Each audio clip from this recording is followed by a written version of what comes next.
stop scrolling, because the biggest reggae artist of 1965 is not who you think it is.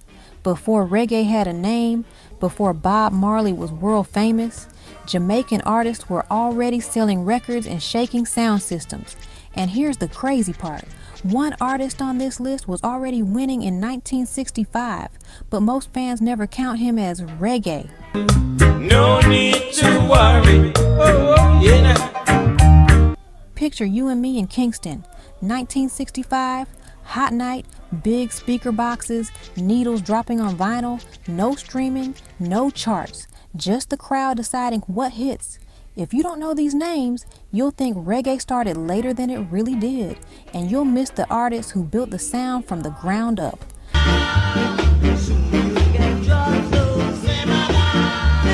So in this video, I'm breaking down the top 10 selling reggae root artists of 1965 who really ruled the streets, the dances, and the record shops before reggae even had its name.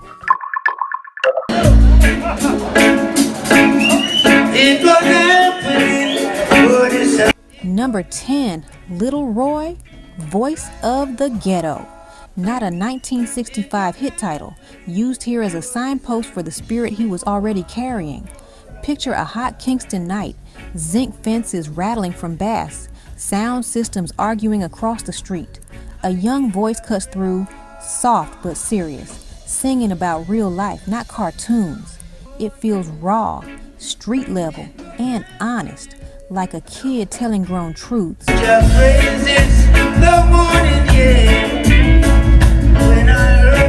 In 1965, Little Roy was just a teenager cutting early sides in Kingston as Jamaica shifted from ska to rocksteady, the doorway into reggae. He recorded for small producers and labels of the day, the kind feeding sound systems, not global charts, and his songs focused on everyday struggle, faith, and survival. When I heard the people sing. There were no international reggae charts then. Success meant plates spinning at dances and records moving hand to hand in local shops.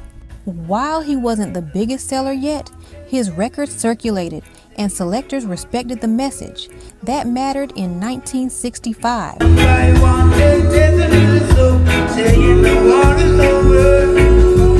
Fun fact, Little Roy later became known for recording Rastafarian-themed reggae and even bold covers like Jimi Hendrix tunes in a root style, proof that the fearless spirit you hear later was already there when he was young.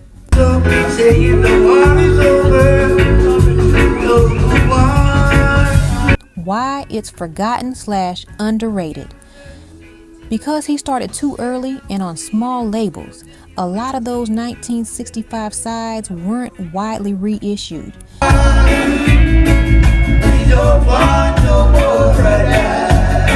Bigger names exploded later, and history tends to skip the teenagers who helped build the road. Real heads keep this one like a secret key, quiet foundation work that made louder futures possible. Keep listening, because number 9 steps out of the youth lane and into a sound that shook the whole island.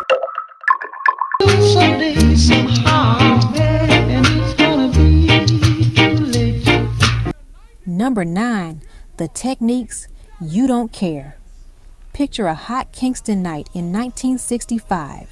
A sound system hums, people lean on zinc fences, and then these sweet tight harmonies float out into the dark. It's calm but serious. Music for lovers who've been hurt, not for rushing or shouting.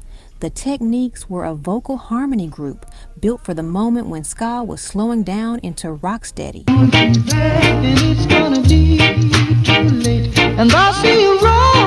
Their key sides in the mid-60s were cut with Cox One Dodd at Studio One, the place that moved the most records in Jamaica back then. Songs like You Don't Care talk about heartbreak and honesty. Simple words, real feelings, no gimmicks. There weren't official charts in 1965, but Studio One pressing sold strong through sound systems and record shops, making the group a steady seller in the streets even without big overseas headlines.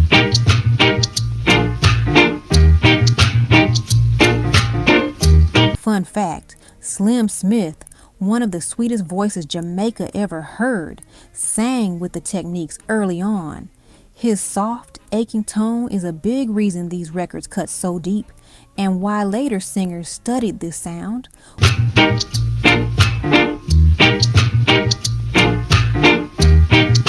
Why it's forgotten / underrated. The Techniques didn't fade because they lacked quality. They faded because history remembers stars more than systems. Their music stayed rooted in rocksteady harmony, while later reggae got louder, heavier, and more political.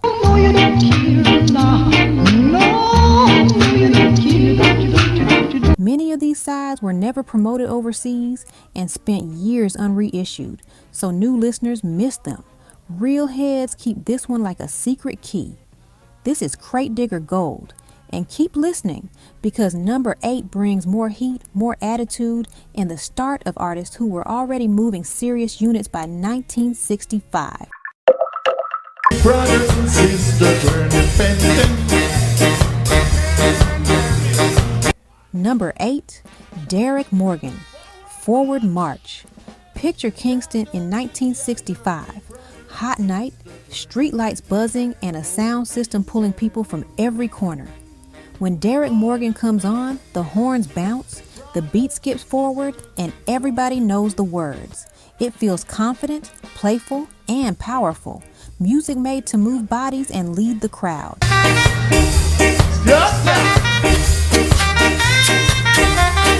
By 1965, Derrick Morgan was already one of Jamaica's most consistent hitmakers, cutting records mainly with Coxsone Dodd at Studio One, plus work for Beverly's and Prince Buster earlier in the decade.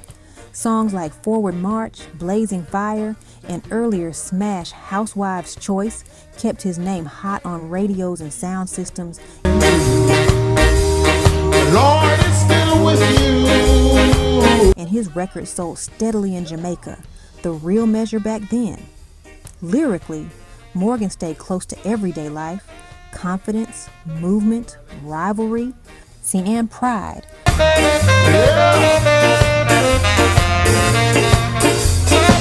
Perfect fuel for dances when ska was slowing down toward Rocksteady, the bridge into reggae. Impact-wise, his tunes became sound system staples, covered by other singers and recycled in dances for years. Proof of real street sales, not just one-off hype.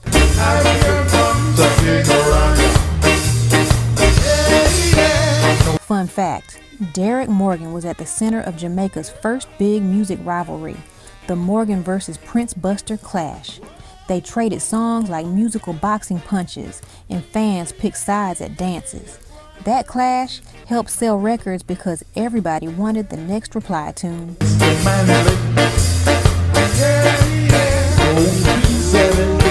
Why it's forgotten / underrated? As reggae took its final shape after 1968, newer voices and deeper themes took the spotlight, and Morgan's ska-first reputation made some later fans overlook him. His hits were also spread across singles, not albums.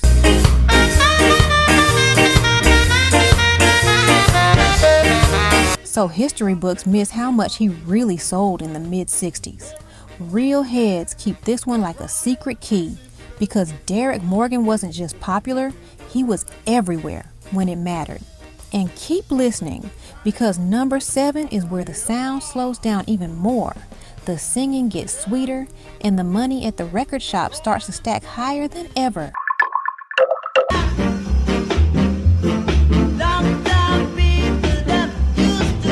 Number 7, the Wailers, Simmer Down. Picture you and me in West Kingston, 1965. Zinc fences rattling, sound system boxes stacked high, and youths crowding the corner waiting for the next tune. When the Wailers come on, it's raw, hungry, and street level. Not polished, not pretty, but it means something.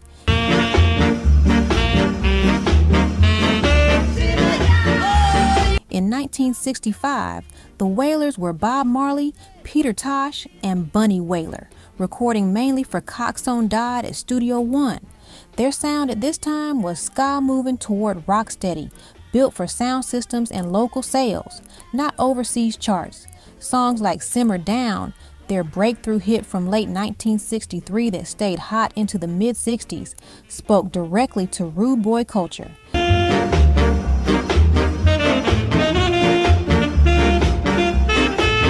Telling youth to cool the violence and think about the future. The record sold very well in Jamaica, got heavy radio and sound system play, and made the Wailers a recognized name on the island, even though nobody outside Jamaica was checking for them yet.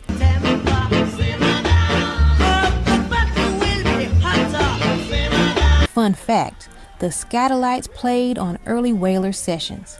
That means the same musicians backing Prince Buster and Derrick Morgan were also laying the foundation for Bob Marley's very first recordings.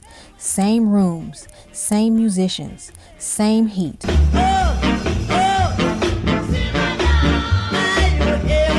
Why it's forgotten / underrated. Because when people say the Wailers, they usually jump straight to 1970s, roots reggae, and global Bob Marley fame. These 1965 records were local hits, sold mostly on 7-inch singles, and later got buried under the legend that came after.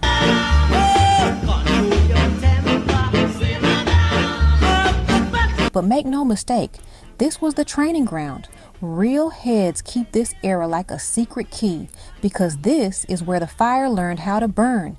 And don't move, because number 6 is where the sound slows down, the singing gets sweeter, and Jamaica starts drifting toward the sound we'd soon call reggae. It's no disgrace, just pick yourself from off the ground. Number 6, Hopeton Lewis, Take It Easy. Picture you and me in Kingston, mid-60s. The sun just dropped, zinc fences still warm, and the sound system slows the pace. The music isn't rushing anymore. No ska sprint. This is cool, steady, and smooth, like the whole island just took a deep breath.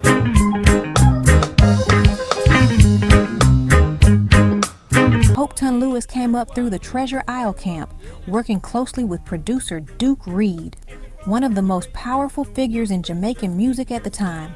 By 1965 to 1966, ska was fading, and a new sound, Rocksteady, was taking over, slower and more soulful. Take your time, take your time, take your time. No. Take It Easy became one of the defining records of that shift, telling people, literally and musically, to slow down. The lyrics are simple, everyday life advice. Don't rush love. If from the race, it's no disgrace, just pick yourself from off. Don't rush life, just breathe. While Jamaican sales weren't officially charted, this record was everywhere on sound systems, in record shops, and on radios, making Hopeton Lewis one of the most played and purchased voices of the moment. Don't you ever get stuck. Take your time. Fun fact, many reggae historians credit Take It Easy as one of the first true Rocksteady hits. Some even say, this song helped define the tempo change that later gave birth to reggae itself. One tune, changing the speed of a whole culture. No need to worry. Oh, yeah. Why it's forgotten / underrated Hopeton. Lewis didn't chase superstardom. He became more of a quiet foundation builder. As reggae later exploded with louder personalities and global stars, his calm, early records got overshadowed. But real heads know, without Hopeton slowing things down, reggae might never have learned how to breathe. Get stuck. Take your time, take it easy. This is Crate Digger Gold, the moment the music chose, feeling over speed. And keep listening, because number 5 is where the sound gets even sweeter, the harmonies get tighter, and Jamaica fully steps into a new musical era.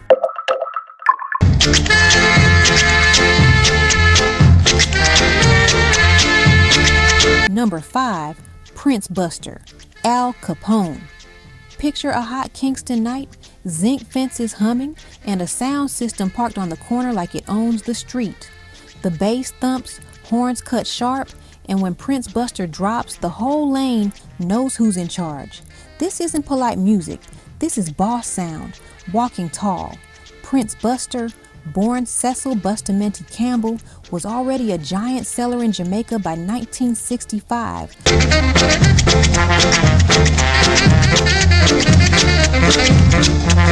Ruling the ska era while shaping what would become Rocksteady and Reggae.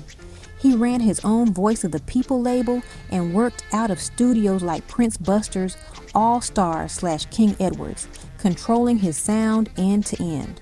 Production, pressing, and promotion. Songs like Al Capone and Madness weren't just hits, they were sound system weapons.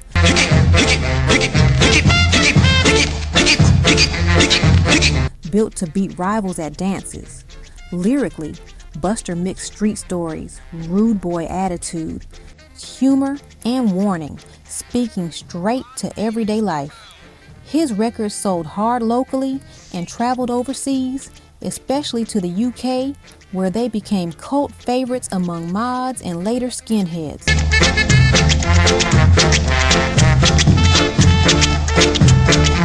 Fun fact, Prince Buster's records crossed the ocean early. His ska sides were massive in the UK before many Jamaican artists even thought internationally.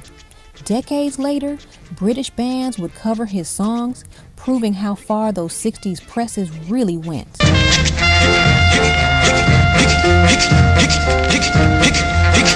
Why it's forgotten / underrated.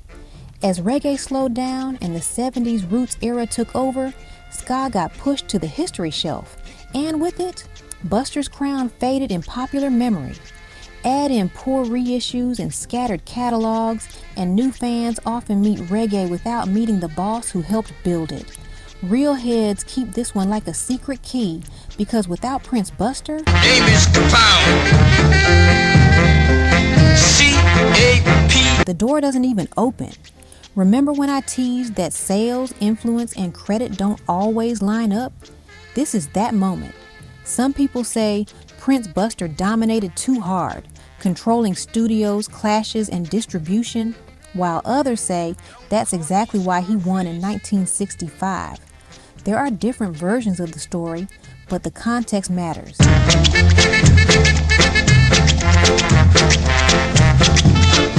Jamaica had no formal charts, so sound system wins, jukebox demand, and shot reorders were the real scoreboards. That power built legends and enemies, but it also pushed Jamaican music outward into the UK and beyond.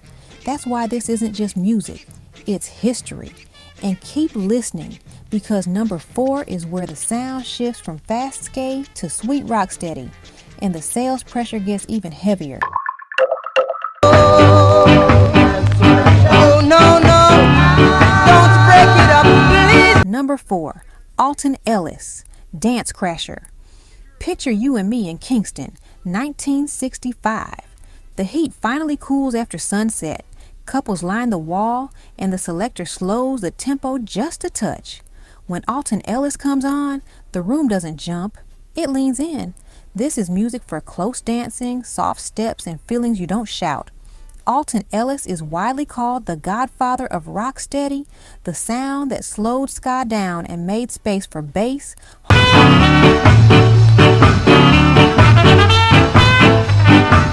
harmony, and emotion, the doorway into reggae.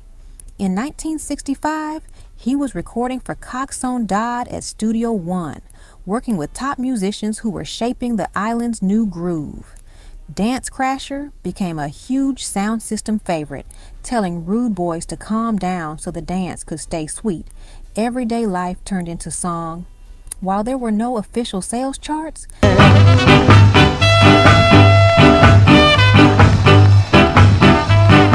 Ellis's records moved heavy through Kingston shops and dances, making him one of the most in-demand voices of the year.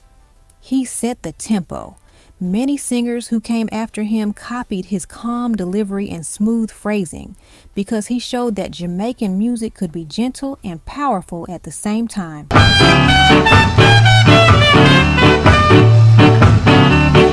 Why it's forgotten / underrated. As reggae later got louder and more political, people skipped over the Rocksteady fathers who built the foundation. Alton Ellis also stayed focused on singles and sound system culture, not big albums, so history books sometimes rush past him.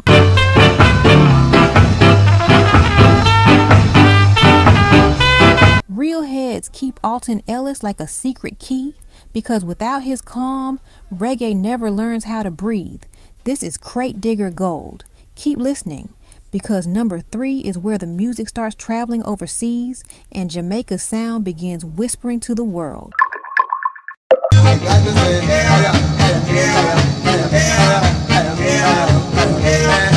Number 3, Toots and the Maytals.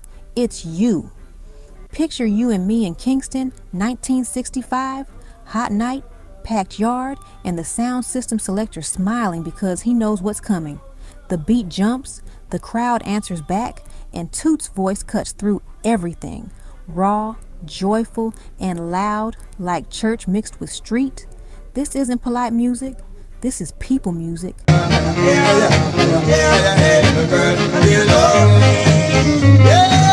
In 1965, Toots and the Maytals were already one of the most loved vocal groups in Jamaica, recording mainly for Coxsone Dodd at Studio One and cutting sides that ruled dances and radio. The era is still ska sliding into Rocksteady. Reggae hadn't been named yet, but the Maytals feel was different. Gritty gospel energy, big harmonies, and lyrics about everyday love and survival.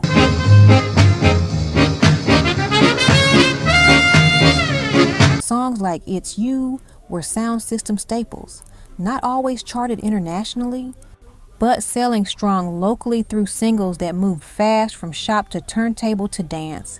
Their impact shows up in crowds, not paperwork. If the Maytals dropped, the place lifted.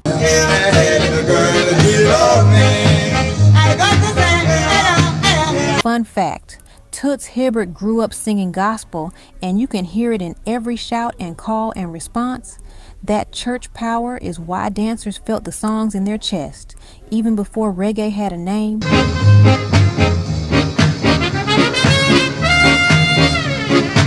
Why it's forgotten / underrated. Here's why some people miss how big they were in 1965.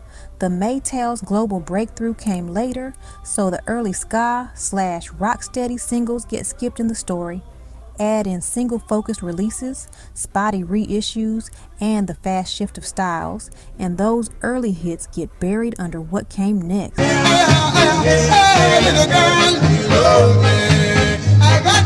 Real heads keep this era like a secret key, because this is where the fire started.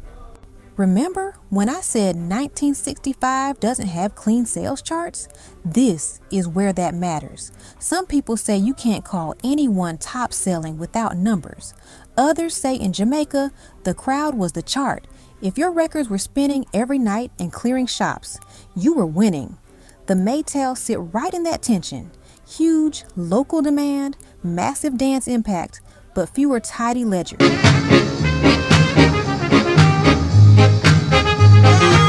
That debate shapes their legacy, not pushed underground, but sometimes pushed out of the early years conversation. That's why this isn't just music, it's history. Keep listening, because number 2 is where the rhythm tightens even more. The scene gets competitive, and the question of who really sold the most in 1965 starts a real argument.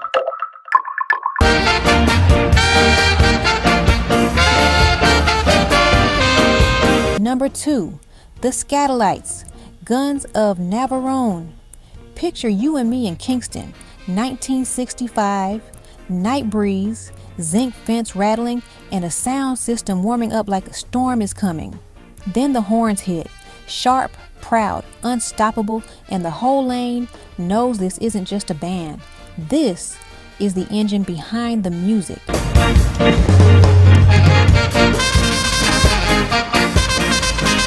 The Skatalites formed in 1964, and by 1965 they were everywhere, cutting sides for Studio One, Coxsone Dodd, Treasure Isle, Duke Reed, and other producers, sometimes multiple sessions in a single day. They weren't just artists, they were the house band behind countless ska and early rocksteady hits, backing singers while also releasing instrumentals under their own name.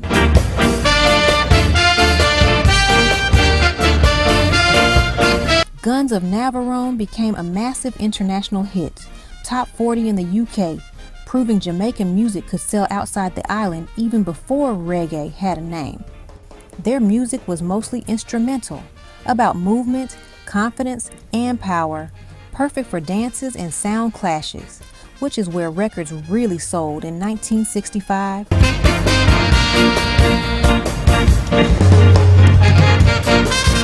Fun fact, if you bought a Jamaican record in 1965, there's a good chance the Skatalites were playing on it, even if their name wasn't on the label.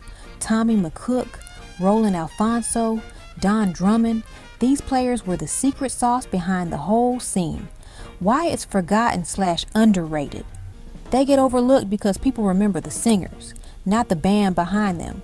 And because their catalog is spread across dozens of labels and singles, new fans don't see one clean greatest hits story.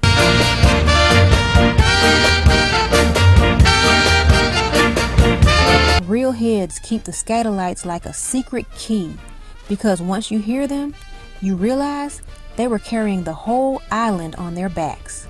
This is crate digger gold. Remember when I teased that sales and influence don't always match the history books? This is that moment. Some people say the Skatalites shouldn't count as a reggae because they were a ska band. Others say, without them, reggae couldn't exist at all.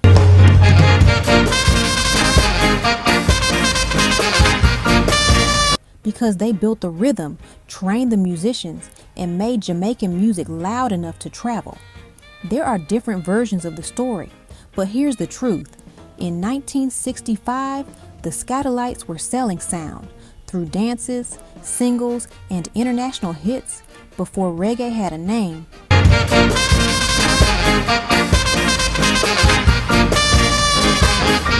When the band split soon after, their mystique only grew, and their music became the blueprint everyone else followed. That's why this isn't just music, it's history. And stay right here, because number one answers the biggest argument of all. When did reggae really begin? And who was already winning before the world noticed? One love, one heart. Number 1, Bob Marley and the Wailers, One Love. Picture you and me in Kingston, 1965. The night is warm, the radio is low, and a harmony comes on that feels hopeful but hungry. Not flashy, not loud, just honest. Dirty rhythm. One love. There is one way. It sounds like young voices trying to rise above the noise of the street, like they already know their words matter. In 1965, Bob Marley was not yet a global star, and that's exactly why this is surprising. Bob Marley, Peter Tosh, and Bunny Wailer, working as the Wailers, One love. So shall it be in the end. One heart. All right. were recording steady singles for Coxsone Dodd at Studio One, Jamaica's most powerful label at the time. Songs like early versions of One Love, Rude Boy, Simmer Down, and other Wailer singles were selling well locally, especially on sound systems and in Kingston record shops. The lyrics spoke about unity, youth struggle, rude boy life, and hope, which made the Wailers connect deeply with everyday people even before reggae had its name. There were no official charts, but Studio One's dominance meant if Coxsone pressed your records, they moved, and by 1965, the Wailers were among the most in-demand vocal groups on the island. What about let's get together and feel alright? Fun fact, the famous One Love most people know today is a later reworking. The original Wailers version was recorded years earlier, rougher and more raw, proof that the message came before the fame. It was in the beginning, one love, so shall it be in the end. One heart. Why it's forgot / underrated this era gets overlooked because people jump straight to 1970s, Marley, locks, stadiums, world tours. But in 1965, Bob Marley was still a struggling young artist making singles, not albums, in a Jamaican system that rarely credited long-term success. So when the man comes, there will be no doom. Many of those early records were poorly archived, rarely reissued, and overshadowed by Marley's later international rise. Real heads keep this era like a secret key because this is Marley before the myth. Let's get together to fight this holy Armageddon. Now let's be real. This is where arguments start.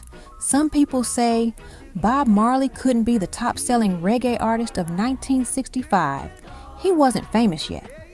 Others say fame is not the same as impact. Here's the truth in the middle. In 1965, reggae charts didn't exist. Albums weren't the measure, and singles ruled the streets. Let's get together to fight this holy Armageddon. One love. Sales happened through sound systems, jukeboxes, and hand-to-hand vinyl, not Billboard numbers. And under Studio One, the Wailers records were pressed, played, and replayed across Kingston. Industry politics mattered too. Cox on Dodd controlled distribution, radio spins, and studio access. Alright. Thanks and praise to the Lord, and I will feel alright. Artists didn't own masters, didn't see royalties, and didn't get credit the way stars do today. That system hid early success, even when records were moving fast. That's how it affected Bob Marley's legacy. His early dominance was buried, his later fame rewrote the story, and many people forgot he was already winning before reggae had a name. That's why this isn't just music, it's history. And if this surprised you, stay right here, because next, I'll show you the one 1960s Jamaican artist who might challenge Marley for that top spot, depending on how you count the records.